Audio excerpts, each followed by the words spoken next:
Bem-vindos, boa noite. Boa noite, pessoal.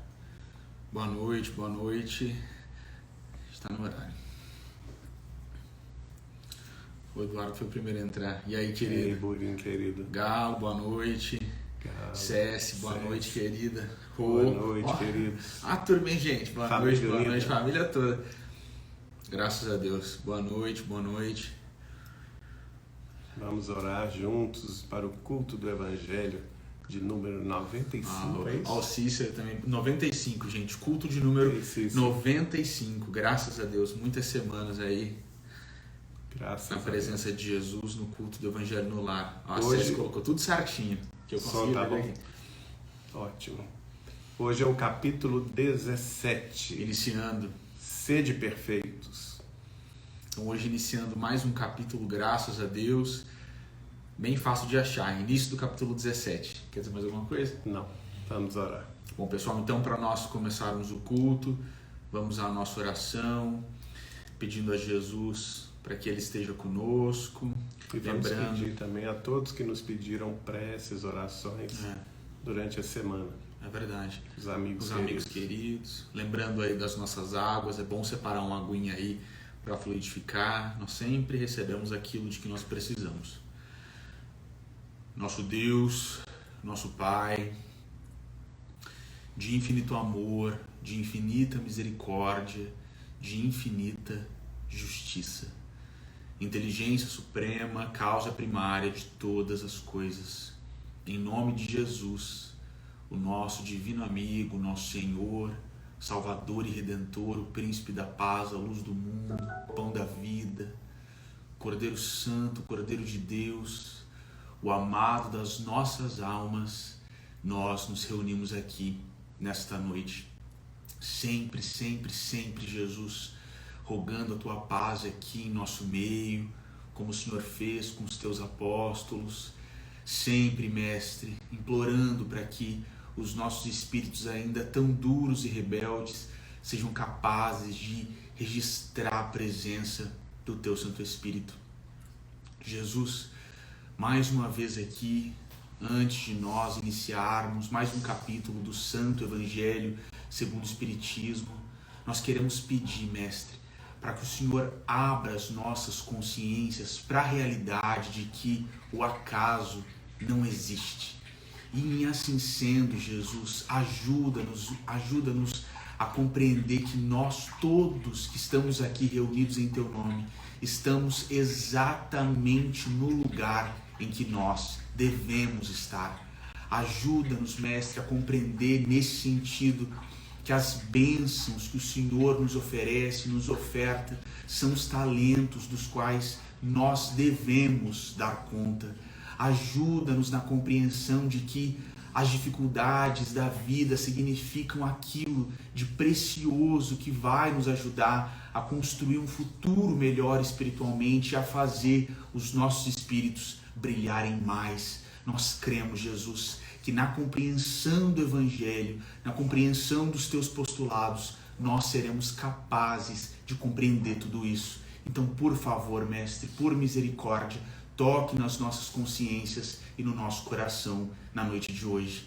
Ainda, Jesus, reunidos aqui em um só pensamento, pedindo a Ti, nós todos rogamos por aqueles que estão chorando, aflitos, desesperados, doentes, nas prisões, nos orfanatos, nos asilos. Por favor, Mestre, que essa paz maravilhosa que provém do Teu coração caia sobre todos nós nesta hora que estamos aqui pensando em Ti, trazendo-nos, Jesus, tudo aquilo de que nós precisamos espiritualmente e muito conforto para as nossas almas, para suportar tudo aquilo que nós devemos suportar enquanto estamos encarnados aqui, porque nós cremos, Jesus, que tudo passa e só o Teu nome santo, Jesus Cristo de Nazaré, é suficientemente forte para reinar por toda a eternidade.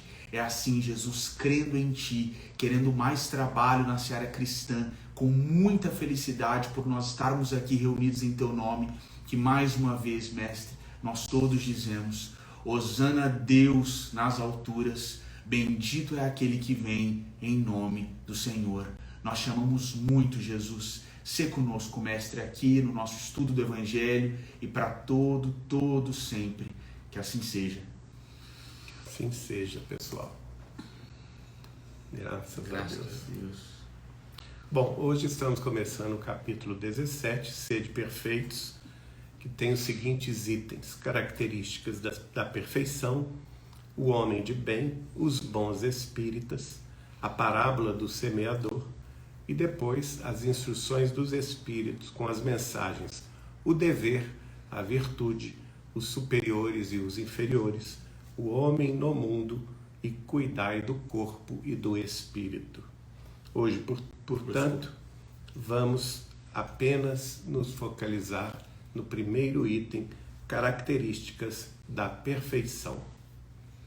Um texto muito conhecido, gente, lá no Evangelho de Mateus, no capítulo 5. Nós já conversamos muito sobre esse texto aqui nos outros evangelhos e hoje a perspectiva de Kardec. Então, começando pelo Evangelho, pelo trecho do Evangelho de Mateus. Amai, Jesus dizendo para nós, amai os vossos inimigos, fazei o bem aos que vos odeiam e orai pelos que vos perseguem e caluniam, porque se somente amardes os que vos amam, que recompensa tereis disso? Não fazem assim também os publicanos? Se saudardes unicamente os vossos irmãos, que fazeis com isso mais que os outros? Os pagãos não fazem a mesma coisa? Sede, pois, vós outros perfeitos, como perfeito é o vosso Pai Celestial. Isso está no Evangelho de Mateus, capítulo 5, versículos 44, 46 a 48. Quer continuar a leitura? Quer comentar? Bom, vamos comentar. Né? Essa, vamos dizer assim, fala de Jesus, essa exortação de Jesus, é o que o diferencia do Velho Testamento. Né? Basicamente, é o que vai diferenciar, porque, como vocês sabem, no Velho Testamento, contendo a tradição dos profetas, do judaísmo, do povo hebreu, é sempre aquela máxima de Moisés, o olho por olho, o dente por dente. E aqui Jesus está indo muito além, porque ele explica que nós devemos amar os nossos inimigos, um conceito inconcebível naquela época. Se a gente pensar que naquela época nós tínhamos o domínio em todo o Mediterrâneo do Império Romano. É exatamente isso que eu estava pensando. Né? Onde o orgulho patrício se sobrepujava de forma bastante peremptória, absoluta, sobre as nações subalternas que foram conquistadas por Roma, não é? E que foram tornadas províncias romanas. O próprio Estado do Império Romano funcionava à base da violência e do crime, não é? Perseguindo, não é? E os opositores eram perseguidos, eram mortos, eram trancafiados. Então, a noção de perdão para os inimigos era assim inconcebível. A noção de fazer o bem àqueles que nos fazem mal, muito mais ainda. E a noção de orar pelos que vos perseguem e caluniam, mais ainda se torna estapafúrdia aos olhos tanto do Estado romano quanto também dos governos locais. No caso aqui em tela, nós temos o governo local da Judéia, da Galileia, onde residia o povo hebreu, em sua grande maioria, né? E eles também, dentro da sua lei religiosa, estavam acostumados a atirar a pedra aos adúlteros. Pena de morte, né, gente? Pena de morte. Era apedrejamento. Né? Estavam acostumados a lidar com a questão do olho por olho e dente por dente. Então, essa concepção que Jesus traz completamente distinta é o que vai marcar o evangelho dele, a boa nova, que é um amor sem limites, que é um amor que perdoa. Mas se a gente ficar raciocinando só com o nosso sentimento, isso se torna realmente impossível, inconcebível, porque você pensa, como que eu vou fazer o bem a quem me fez o mal? Isso meu coração não aceita. Ainda que eu fale que eu perdoei, que eu oro pelo meu inimigo, que eu tente fazer o bem pelos que me odeiam, o meu coração estará dizendo o contrário. Eu estou sendo hipócrita comigo mesmo. Bom, isso é em relação ao sentimento. Mas aqui, atrás disso tudo, existe uma ciência, que é a ciência das vibrações. Então Jesus está descortinando para nós a nossa libertação espiritual. Por quê?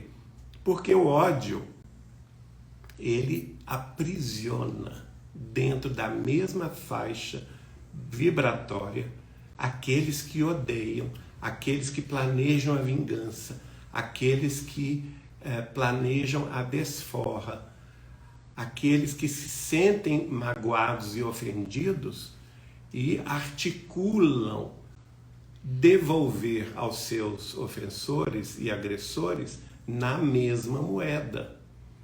E isso aí cria o quê? Criam-se laços vibracionais muito fortes que agregam esses seres, tanto encarnados quanto desencarnados, num ciclo vicioso de perturbação, de obsessão, de vingança, e que vai perpetuando o crime.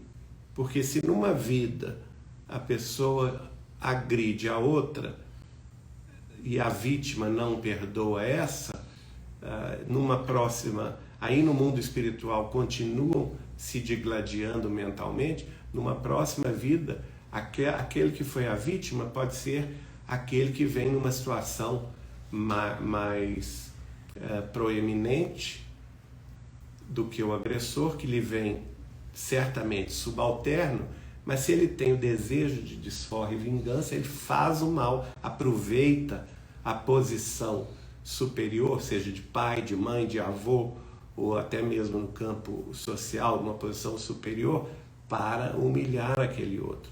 E esse ódio se perpetua. Com Jesus, quando ele fala, amai os vossos inimigos, fazei o bem aos que vos odeiam, orai pelos que vos perseguem e caluniam, ele está nos dando a chave que vai abrir o cadeado que nos agrega nessa corrente vibracional do mal. É, na realidade, uma receita de libertação espiritual. É como se a gente racionalmente compreendesse o seguinte: eu vou me libertar do mal que me fazem, porque esse mal que me fazem pertence a eles, aos meus ofensores, aos meus inimigos, aos meus perseguidores. Não pertence a mim.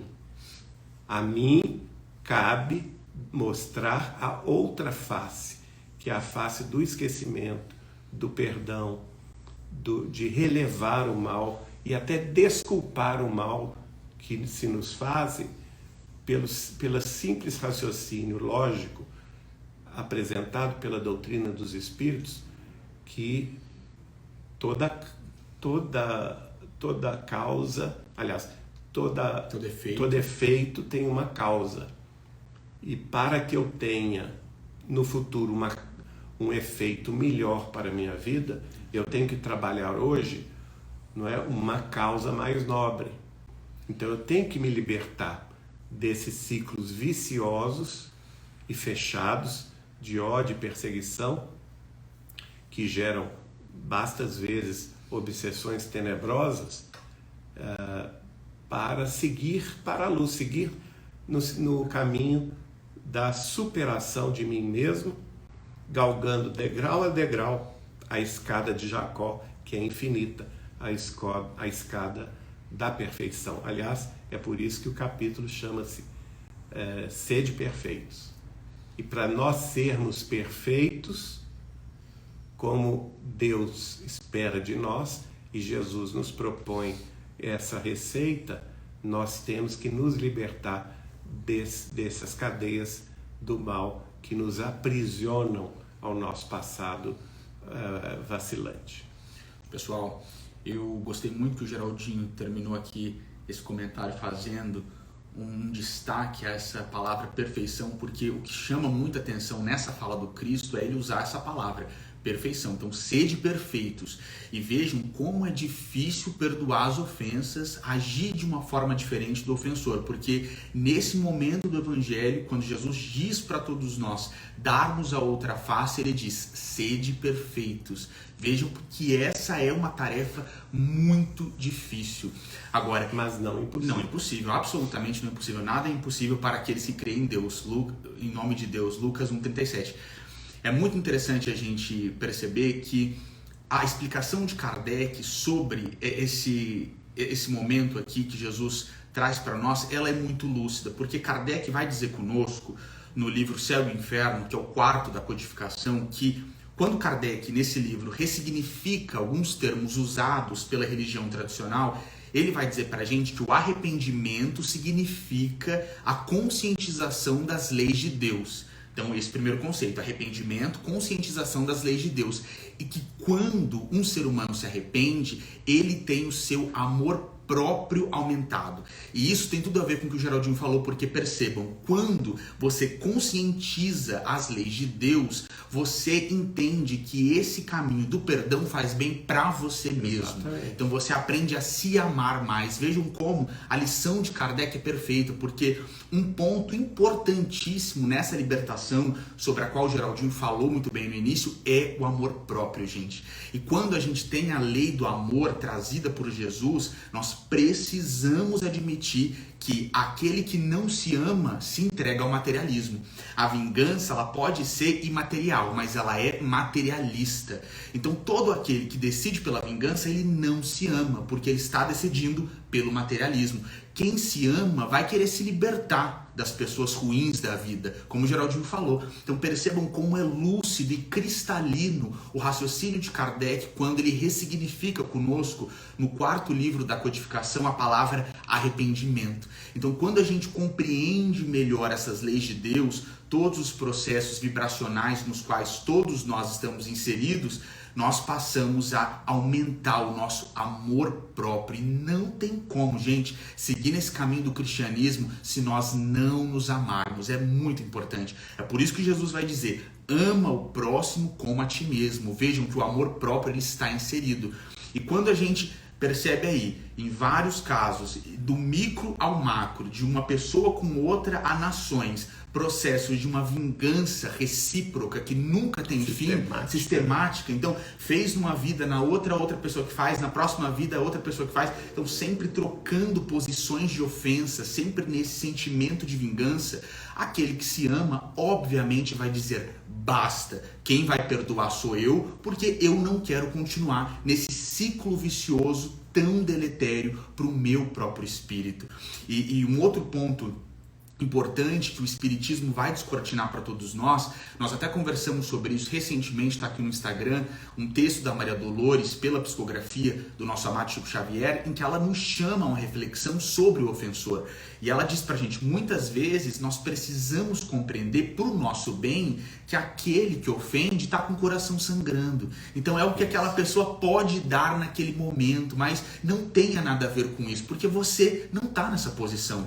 É o outro que está nessa posição. Talvez ele esteja numa posição de angústia tão... Ela fala isso, a Maria Dolores vai dizer isso. Que nós temos mais que ter piedade dele. Exatamente. Piedade. Então quando a gente, vejam pessoal, como o Espiritismo descortina uma realidade maravilhosa para nós sermos mais felizes. Então, tanto quando eu percebo, como o Geraldinho falou, que a libertação da minha própria vida está no perdão, eu devo perdoar, da mesma forma, quando com o Espiritismo eu percebo que aquele irmão que me ofendeu pode estar numa situação espiritual muito difícil, escondendo lágrimas, aflições, desesperos que eu nem imagino. Quando eu penso dessa forma, talvez eu até consiga orar por quem me ofendeu e desejar do fundo do meu coração o melhor para essa pessoa. E assim eu caminho para minha libertação, e se essa pessoa quiser continuar ofendendo, ela vai ofender outras pessoas e ela vai ter que lidar com esse mundo que ela mesma está criando. Então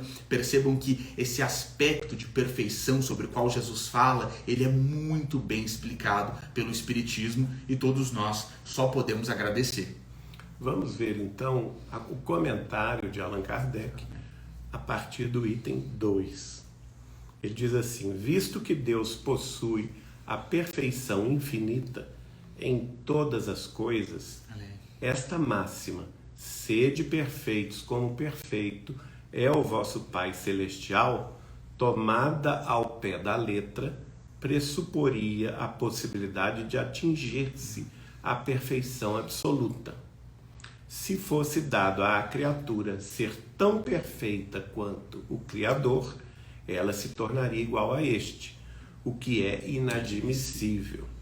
Então já está esclarecendo aqui que essa perfeição será sempre relativa ao grau de evolução do espírito, não é? Da criatura. Da criatura, porque neste caso específico, sendo Deus a perfeição absoluta, nós nunca vamos atingi-la. Exato. Então é claro que existe aí uma relatividade quando Jesus fala sede perfeitos como perfeito é o vosso Pai Celestial. Só um exemplo, pessoal, Kardec vai tratar conosco de uma forma muito interessante na questão 3 do Livro dos Espíritos, para nós refletirmos de uma forma prática. Por exemplo, Deus é infinito, porque ele não tem início e ele não tem fim. Agora, nós somos eternos, nós tivemos um fim.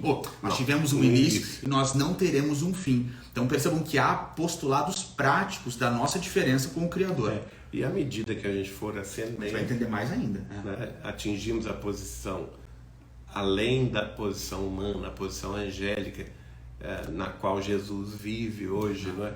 Depois a superangélica, que são os arcanjos, como por exemplo o arcanjo Gabriel, e aí sucessivamente a gente vai sempre evoluir a caminho da luz, a caminho da perfeição. E como dizem os Espíritos na questão 10 do Livro dos Espíritos, quando nós adquirirmos esse sentido para compreender a natureza íntima de Deus, aí sim que a gente vai perceber o quão distantes na nossa mediocridade nós estamos dele. Né? Prossegue então esse pressuposto que Allan Kardec coloca aqui é muito importante para a gente não confundir as coisas. Nós somos criaturas, jamais seremos o Criador. Ou faremos parte do Criador. Né? E já que o Geraldinho tocou nesse assunto, pessoal, é importante nós esclarecermos que aqui Kardec também está dialogando com a teoria panteísta. Isso. Nós nunca seremos parte de Deus. Nós somos, como o Geraldinho frisou aqui, criaturas do nosso Criador. E como criaturas, nós sempre vamos carregar alguma imperfeição. Porque sempre haverá algo que nós necessitamos melhorar em nós. Né? Então na realidade nós somos seres perfectíveis. Exatamente. Que é a questão. Exatamente. Nós podemos nos aperfeiçoar infinitamente. Exato. Então aí está a questão. Mas voltando aqui então ao que Kardec explica, ele diz assim: mas os homens a quem Jesus falava não compreenderiam essa nuance, porque eles eram muito ignorantes naquele tempo, né? Nós temos que voltar 20 quase séculos, 21 séculos atrás, para a gente entender ainda a rudeza do homem terreno naquela ocasião. Jesus se limita a lhes apresentar um modelo e a dizer-lhes que se esforcem por alcançá-lo. Então, muito claro isso, claro, né? Não há dúvida alguma sobre isso. E eu acho que aqui também é importante ressaltar o que Emmanuel vai dizer no livro A Caminho da Luz, que os hebreus, eles são a aristocracia espiritual da terra. Exato. Então Jesus estava falando para os hebreus: olha, vocês criticam os pagãos, vocês criticam os publicanos, então sejam perfeitos. Exatamente. É uma demonstração. Uma demonstração. Prossegue Kardec do segundo período dizendo: aquelas palavras devem, pois, ser entendidas no sentido da perfeição relativa, que eu disse antes, a de que a humanidade é suscetível e que mais se aproxima da divindade. Em que consiste essa perfeição? Pergunta Kardec.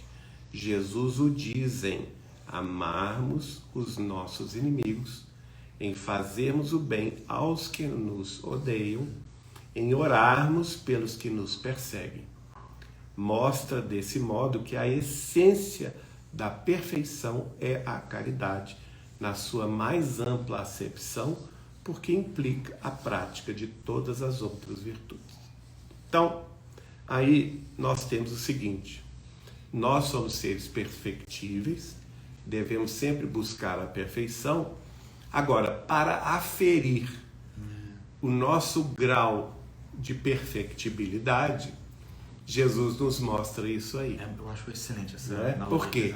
Ele tá dizendo, como João falou, ele estava diante de um povo muito orgulhoso, que se julgava o suprassumo da humanidade, não é? E aí ele admoesta esse povo dizendo: já que vocês são tão ciosos dos seus patrimônios espirituais expressos nos livros sagrados do Velho Testamento, que sejam, pois, perfeitos, como perfeito é vosso Pai.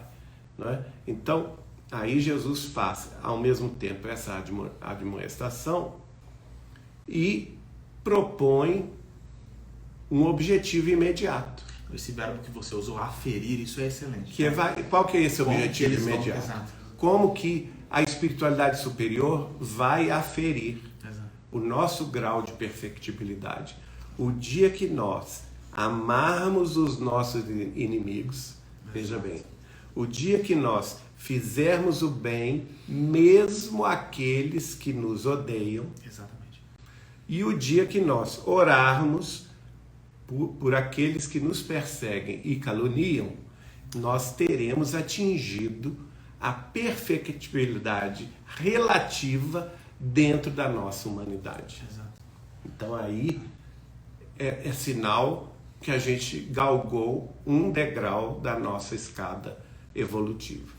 Eu acho excelente esse verbo que o Geraldinho usou, aferir, porque eu penso da mesma forma. Eu acho que Jesus, sendo o mestre que ele nos trouxe uma forma prática, como o Geraldinho colocou, de nós aferirmos tudo isso. Então, como é muito mais fácil você praticar a caridade no seu rol ali, imagina, gente, dentro da sinagoga, num contexto de pessoas que pensam como você, e quando a gente, mesmo hoje em dia, nós estamos aí...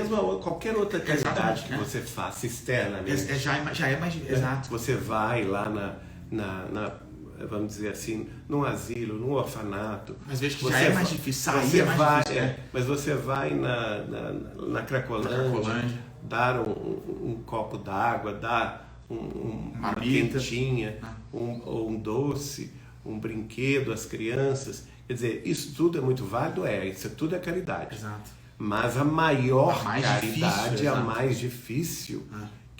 E porque isso aí todos podem fazer, concorda comigo? O católico pode fazer a caridade material, o protestante, até o ateu pode fazer.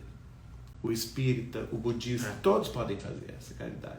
Total. Né? Agora, essa de amar os inimigos, de fazer o bem aos que nos odeiam e também orar pelos que nos perseguem e caluniam, esta é uma caridade cristã. Exato. Porque isso não está nas outras religiões. Exato, não mesmo. Não está no judaísmo, não está no budismo, não está no zoroastrismo, não está nas outras concepções religiosas, sejam africanas, asiáticas ou mesmo das Américas. E principalmente no caso do judaísmo, como você mencionou, nós tínhamos na lei o olho por olho, dente por dente. Dente por dente. Então bateu, levou. Bateu, levou. É uma outra perspectiva. A gente vê isso na prática, né? Israel foi atacado, eles estão atacando de volta. Exato.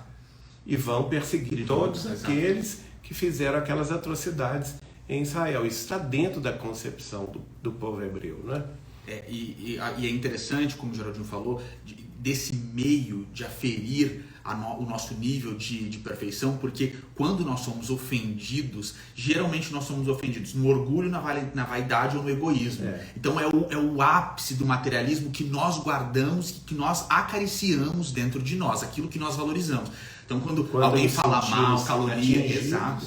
Quando alguém fala mal, quando alguém te furta, quando alguém te tira patrimônio, quando alguém faz alguma coisa que envolve materialismo, vejam, exige-se um nível de espiritualidade tamanho para você esquecer o seu aspecto material e ser capaz de desejar o bem para aquela pessoa, de dar outra face, de orar por aquela pessoa. Então realmente é uma discussão mais sofisticada e ela é muito complicada, porque a verdade é que todos nós temos aspectos materialistas nas nossas vidas que nós, para além de não lutarmos contra eles, nós os nutrimos. Então é aquela vaidade que no fundo eu gosto, aquele patrimônio que no fundo eu quero aumentar indiscriminadamente de uma forma egoísta. Então é aquele tipo de relação ali, seja conforto familiar. Exato, isso que eu ia falar, o conforto familiar ou na casa espírita ou em outra religião, que eu só quero os meus aqui comigo, exatamente, a proeminência. Então quando nós somos atingidos nesse tipo de materialismo, exige-se um nível de espiritualidade muito elevado para eu esquecer de mim mesmo, valorizar o meu espírito, que não é o meu corpo material, não é a minha matéria, e poder desejar para essa pessoa que me ofendeu o bem, porque eu quero me libertar e porque eu reconheço também nela que significou um obstáculo nesta encarnação, uma articulação do amor de Deus, porque como o Geraldinho falou, ou em outra encarnação eu fui o ofensor, ou esse é um obstáculo do qual eu preciso nesta encarnação. Então realmente é um desafio, como ele falou, muito grande, mas se nós dermos conta dele, nós seremos, mais uma vez, mais felizes. E aqui eu vou só fazer uma parte, que eu me lembrei de uma conversa que o Chico teve comigo logo no início da década de 80, fazendo uma profecia sobre a minha própria vida, e em determinado momento ele foi claro comigo, e naquela época eu não vivia nada disso. E tudo que ele falou, eu acabei vivendo, né? Então a profecia de Chico Xavier, ela se materializou em todos os campos da minha vida.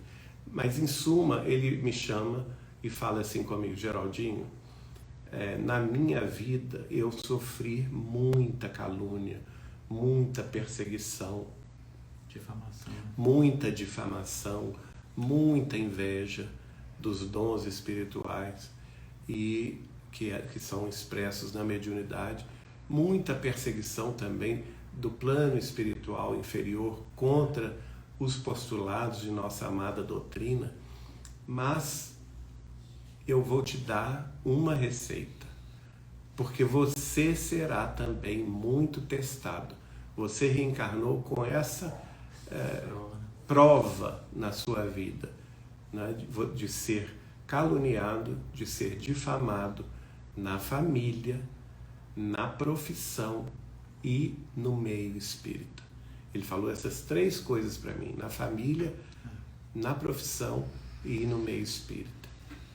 Faça como eu fiz, nunca passe recibo à ofensa. Responda sempre com silêncio e com trabalho. Dá para terminar o evangelho aqui, né, gente? Então é isso. E eu guardei essa informação e essa, vamos dizer assim, diretiva que o Chico me deu para a minha vida. Eu naquela época era um rapazinho de 20 e poucos anos de idade, né? Tinha acabado de... Eu o conheci com 19 e eu devia ter o quê? 21, quando ele me falou isso. Então vejam bem, e tudo foi acontecendo, tudo que ele previu foi acontecendo. E até hoje a gente enfrenta isso, né? Então, eu me lembro sempre, quando dá vontade de falar alguma coisa, de retrucar, eu me lembro sempre da fala calma, serena, mas muito firme dele: nunca passe recibo à ofensa. Responda sempre com silêncio e com trabalho. Que no fundo é o quê? É essa frase aqui de Kardec, dizendo que Jesus mostra desse modo que a essência da perfeição é a caridade na sua mais ampla acepção, porque implica a prática de todas as outras virtudes. Então, quando você retribui o mal que te fazem com silêncio e continua o seu trabalho sem se importar com as pedras que estão sendo atiradas contra você, você está demonstrando que não dá mais importância ao mal que se lhe fazem e, ao contrário, que você persegue o objetivo de continuar fazendo bem, de continuar fazendo o seu próprio serviço, aquela tarefa para a qual Deus te chamou, seja na família, seja na atividade profissional, ou seja, no meio no qual nos inserimos dentro da nossa fé religiosa, no meu caso e no caso de vocês todos, dentro da fé espírita cristã. Se nós fizermos isso, nós estaremos, de certa forma, cumprindo essa determinação do Cristo. Eu nem tem comentário, gente, porque eu acho que essa diretriz, essa dica que o Chico deu para o Geraldinho, eu acho que realmente ela dispensa qualquer comentário. Então, lê para nós o último parágrafo. Pessoal, então vamos para o último parágrafo.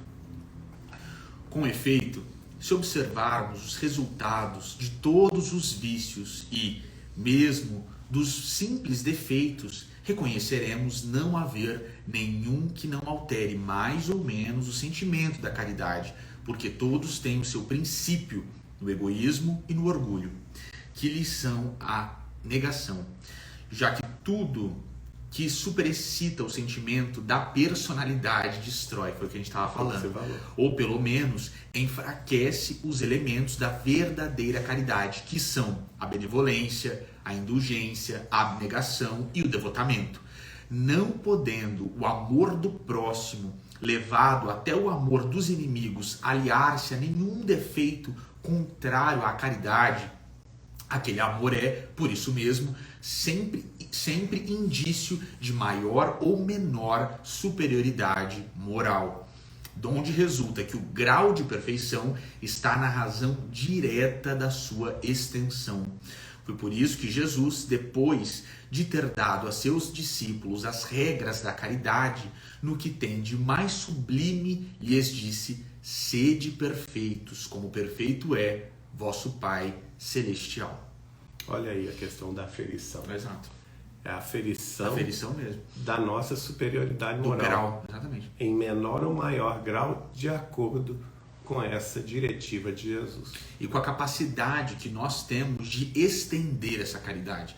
Porque, como nós falamos, a caridade ela é sempre mais fácil com aqueles que estão no nosso círculo. Então, esse próximo, quanto mais próximo ele estiver, melhor pra gente, mais fácil nós teremos de promover a caridade. Eu sempre defendo a minha dignidade, a minha vida, defendo da minha família, dos meus amigos. Agora, isso se estende a ponto do meu amor ser capaz de defender a dignidade do meu inimigo, desejar para ele todo bem, orar por ele. Esse é o ponto sobre o qual nós estamos falando aqui. Eu quero fazer um comentário breve, agora que nós chegamos a esse comentário aqui de Kardec, porque nós não vamos entrar nisso hoje, mas talvez daqui a uns dias nós faremos uma live sobre Pedro. E Pedro foi uma pessoa, foi um apóstolo para quem Jesus ensinou muito essa questão de saia do seu círculo. Perceba que o cisco no olho do outro, você não pode querer assoprar ou querer tirar, porque há uma trave no seu. Pedro recebeu muitas lições de perdão e muitas lições para que ele fosse capaz de compreender isso que nós estamos falando aqui, que ele sempre, inconscientemente, defendia ele próprio, a família, os amigos, mas para o outro ele desejava essa lei do olho por olho, dente por dente. E Jesus foi ensinando Pedro, que como nós sabemos é a pedra da igreja, a expandir esse amor, a expandir essa caridade para outras pessoas. Então, é um apóstolo em cuja trajetória nós temos a aplicação de tudo isso que nós estamos falando aqui hoje, de uma forma muito bonita. Exato. E aqui tem eu queria só destacar o seguinte: Kardec lembra que os elementos da verdadeira caridade são esses 4: a benevolência, a indulgência, a abnegação e o devotamento. Então, a benevolência para com todos. Benevolência. A pessoa que se predispõe a ser benevolente com todos ao seu redor. E a bondade mesmo, fazer a bondade, ser bondoso. Ser indulgente com os outros, a indulgência, que é o que, gente? Justamente é você relativizar as faltas alheias. E isso que o Chico te falou, silenciar é uma forma maravilhosa de indulgência. Porque você não vai ficar repisando e falando com todo mundo como que aquela pessoa é ruim e tudo, não é? Você está exercitando aí a indulgência. O silêncio basicamente é a indulgência. Então você não vai destacar o mal alheio. Exato. Isso é indulgência. A abnegação, que é a pessoa que faz o bem além do limite das próprias forças. Exato, que a abnegação é colocar o outro no seu lugar. Exatamente. Colocar o outro além do seu limite. Exatamente. A gente às vezes vê situações de família em que algum dos integrantes da família está doente, está necessitado de um total apoio dos familiares e às vezes sem condição dele próprio se cuidar. Então sempre alguém da família é aquele que vai tomar a si a tarefa de cuidador daquela pessoa. As mães vivem muito a abnegação. A abnegação. Né? E às vezes essas pessoas entram em crise, porque ela se sente esgotada, ela se sente sem forças. Mas se ela perseverar nessa abnegação, ela será salva. Com certeza. Né? Ela vai vencer esse esgotamento. Com certeza. Não estou dizendo que é fácil, porque nós já vivemos isso em família, né? Existe um esgotamento. Eu tenho na minha irmã Joyce esse exemplo de abnegação extraordinário dela com os nossos pais. Os dois adoeceram com problemas graves de demência, embora distintos, né? Tanto nosso pai quanto nossa mãe, e a pessoa na família que exerceu essa abnegação máxima foi Joyce, minha irmã. Então isso é muito, a gente vai sempre se lembrar dela com esse enorme carinho e essa enorme dívida. E o devotamento.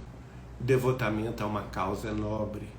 Exige disciplina. Que aí exige o que? Estudo, disciplina. Quando você quer alcançar um conhecimento, não é? Um saber, você precisa se devotar àquela tarefa, aquele estudo, não é? De alma e coração. Então, partindo do pressuposto que essas 4 atitudes, benevolência, indulgência, abnegação e devotamento, são características da caridade, que são faces pelas quais a caridade se expressa, elementos da verdadeira caridade. Note bem, a Kardec está falando, o amor aos inimigos em nenhum momento se coloca contrário a esses 3. Ele não é contrário à benevolência, ao contrário, ele de fato é uma benevolência. Ele não é contrário à indulgência, de fato ele é indulgente. Ele não é contrário à abnegação, porque de fato ele é abnegação. E também ele não é contrário ao devotamento, porque ele também se expressa como devotamento aos semelhantes. Então, veja, isso prova que a máxima de Jesus, de amar os inimigos, perdoar as ofensas e orar pelos que nos perseguem e caluniam, é uma expressão máxima de caridade. Pessoal, só quero fazer um comentário aqui. Quando o Geraldinho falou de abnegação, acho isso muito bonito. Até lembrou da Jojo aí, e a gente sempre admira muito e gosta muito de lembrar do exemplo dela. Mas é interessante, o Geraldinho usou uma palavra que eu acho que é bem específica nesse contexto da abnegação, que muitas pessoas experimentam, que é um quase esgotamento. Mas a beleza da pessoa abnegada, gente, é que quando ela está nesse processo de uma forma honesta, amando, os espíritos superiores cuidam dela de uma tal forma que quando ela pensa que ela não aguenta mais, ela pode receber uma injeção de forças novas vindas do Cristo, que ela nem sabe de onde vem, que ela nem consegue explicar, mas de repente, quando você está ali no fundo das suas forças, você é tomado por uma confiança, por uma coragem, por uma energia para seguir em frente. Então, quem ama sempre pode contar com o auxílio dos benfeitores espirituais, porque eles sempre vão trazer tudo aquilo de que nós precisamos. Então, vale a pena ser abnegado, apesar da dificuldade, porque o prêmio disso é muito melhor do que a gente imagina.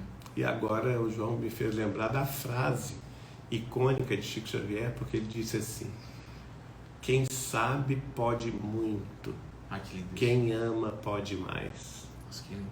Né? E ele foi um exemplo disso tudo, exemplo de benevolência, de indulgência, de abnegação e devotamento, porque ele superou inúmeros obstáculos nos seus 92 anos de profícua existência a serviço do Cristo na face da terra, nos trazendo com sua renúncia e seu amor os postulados renovados da doutrina cristã, desta feita sob a ótica do Espiritismo, codificado por ele mesmo, Allan Kardec, em outra existência.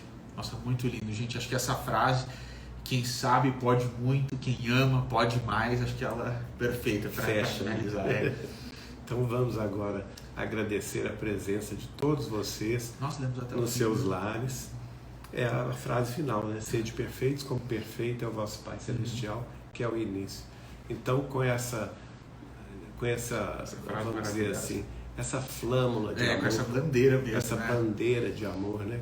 Deus, Cristo, caridade e abnegação, nós vamos encerrar o culto do Evangelho de Jesus em nossos lares, nessa grande comunidade aqui, que une tantos corações de tantas cidades, de tantos estados do Brasil e até outras cidades de outros países, amigos que nos seguem, formando essa grande corrente de oração, de paz, de alegria, de fé renovada. Então vamos agora encerrar esse 95º culto do Evangelho de Jesus em nosso lar, com a prece, pedindo sempre que os nossos benfeitores espirituais, aqui presentes e presentes em todos os seus lares, nos facilitem a chegada de novas energias, de novas forças, através do passe e da água fluidificada, renovadora, que nos fará certamente vencer todos os obstáculos orgânicos, mentais e espirituais pelos quais, porventura, estejamos todos vivenciando no momento. Então, vamos nos entregar genuflexos à oração em nome de Deus. Deus, nosso Pai, que sois todo poder e toda bondade, aqui estamos, Pai amado, Pai adorado, diante de vossa bondade, para vos agradecer as bênçãos inefáveis de amor e carinho com que nos facultais a alegria de viver e aprender na face da terra, comungando com os nossos irmãos do caminho todo tipo de experiências benéficas ao nosso próprio aperfeiçoamento moral. Fazei, Senhor, que todas as dificuldades, que todos os obstáculos sejam por nós transpostos, com a fé renovada, com a certeza da vitória espiritual sobre nós mesmos, com a perseverança de nossas ações no bem-fazer, com o devotamento constante às causas mais nobres que se nos apresentem no caminho a seguir, pela abnegação com que nos aferes os sentimentos mais apurados de caridade e amor, com a indulgência, Senhor, com que nos faças vencer os sentimentos negativos que porventura tenhamos diante daqueles que nos ofendem, que nos caluniam, que nos perseguem ou que nos atiram pedras a esmo. Que possamos ter o silêncio da indulgência e prosseguir trabalhando no serviço que vossa bondade nos concedeu ter. E acima de tudo, Deus de suprema bondade, Deus de infinita misericórdia,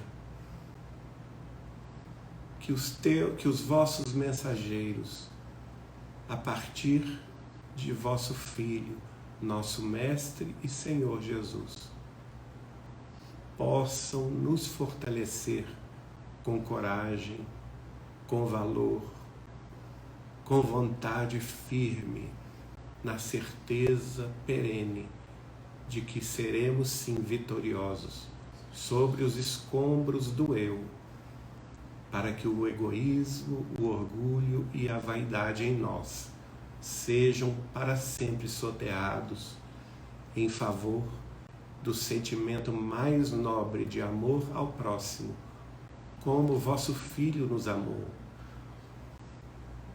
com a caridade como dístico, de mãos dadas à temperança, à sabedoria, ao amor, sempre impressos em nosso roteiro de ascensão espiritual. Nós vos agradecemos, Senhor, e vos pedimos a continuidade de vossas bênçãos em favor de todos nós. Que assim seja. Assim seja, que assim seja. Graças a Deus.